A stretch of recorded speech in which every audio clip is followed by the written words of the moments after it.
आणि म्हणून सांगायचं की तिच्या मूर्तीला पाहून जर बोलला मनातून हे काळूबा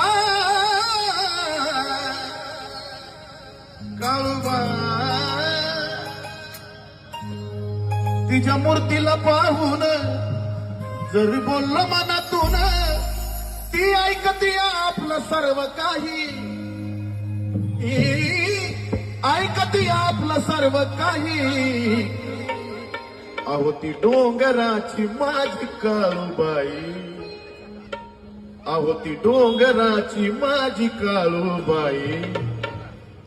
आम्हीजी अहो ती डोंगराची तुमची काळूबाई, अहो ती डोंगराची तुमची काळूबाई.